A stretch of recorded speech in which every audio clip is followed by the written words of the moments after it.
Imagina só, um presidente, no exercício do cargo, capturado por uma potência estrangeira.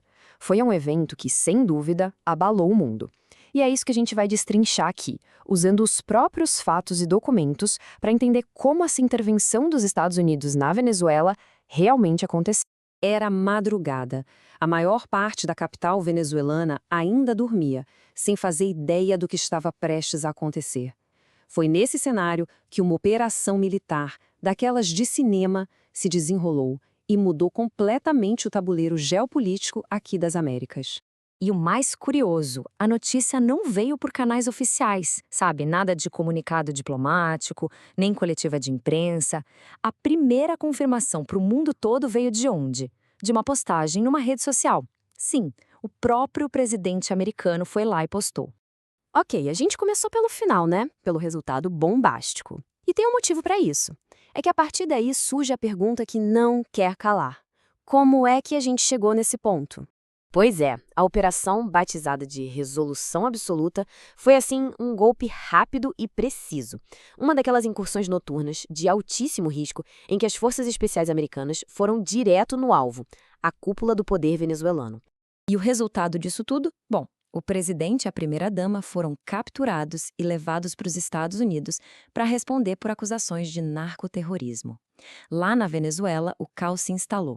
A vice-presidente assumiu o poder, mas, ao mesmo tempo, a líder da oposição declarou o início de uma transição democrática. Ou seja, um vácuo de poder imediato e duas forças disputando quem era o governo legítimo. A incerteza no país foi lá para cima. Então, vamos mergulhar um pouco mais nos detalhes dessa operação. Como é que um plano militar, que deveria ser secreto, acabou virando um incidente de proporções globais? Olha só essa cronologia, é impressionante a velocidade das coisas. Menos de 11 da noite, o presidente Trump dá o sinal verde. 2 da manhã, já tem relatos de explosões e aviões sobrevoando Caracas.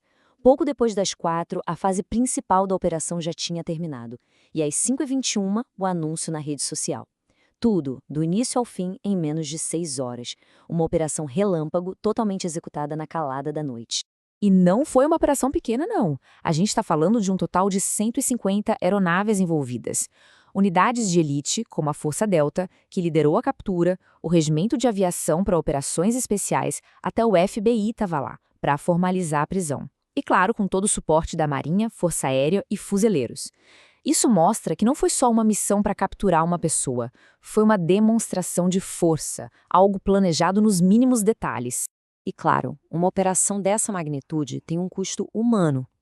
Segundo reportagens baseadas em fontes como o The New York Times, o número estimado de baixas venezuelanas, somando militares e civis, chegou a 80.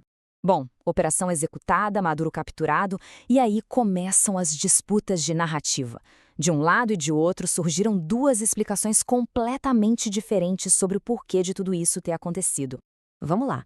Para os Estados Unidos, a justificativa era combater o narcoterrorismo, proteger seus interesses e, claro, a ideia de que o regime de Maduro era ilegítimo. Já do lado venezuelano, a leitura é outra. Uma violação clara da soberania, um ato de imperialismo para, no fundo, controlar as gigantescas reservas de petróleo do país. São duas versões da história que simplesmente não se encaixam. E para dar um nome a essa política, a administração Trump cunhou o termo Doutrina Monroe. O nome é um trocadilho, uma brincadeira com a doutrina Monroe, aquela política americana lá do século XIX. A ideia é a mesma, mas repaginada, afirmar que os Estados Unidos têm o direito de intervir aqui no hemisfério ocidental para proteger o que eles consideram seus interesses. E essa fala do Trump, poucas horas depois da captura, deixa bem claro qual era o recado. Não era só sobre a Venezuela. A mensagem era para todo mundo, para toda a região e para o resto do planeta. O domínio americano por aqui não está mais em discussão. Com um evento dessa magnitude, é claro que o mundo inteiro parou para olhar. E as reações vieram rápido, forçando os países a tomarem uma posição. E a resposta do mundo, como era de se esperar, foi totalmente dividida. De um lado, países condenando duramente a ação. De outro, alguns apoiando. E um terceiro grupo, mais cauteloso, pedindo diálogo. Essa divisão ficou super clara aqui na América Latina mesmo, mostrando as alianças e as tensões que existem na região. O Brasil, por exemplo, que é uma das principais potências da região, se posicionou na hora, classificando a invasão como inadmissível e uma violação das leis internacionais.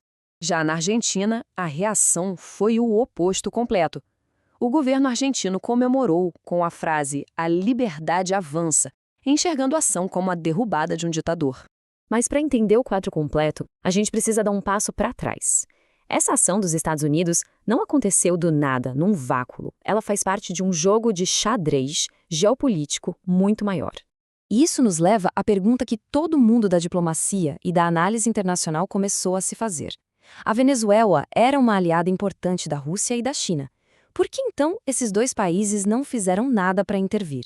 A explicação, segundo muitos analistas, parece estar num tipo de acordo não declarado, um entendimento entre as grandes potências. Funciona mais ou menos assim. Primeiro, o foco total da Rússia é a Ucrânia.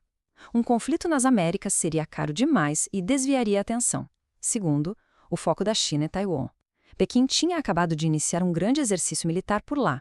Então, a análise é que, no fundo, está surgindo uma espécie de mundo multipolar, onde as superpotências evitam entrar em conflito direto na área de influência uma da outra.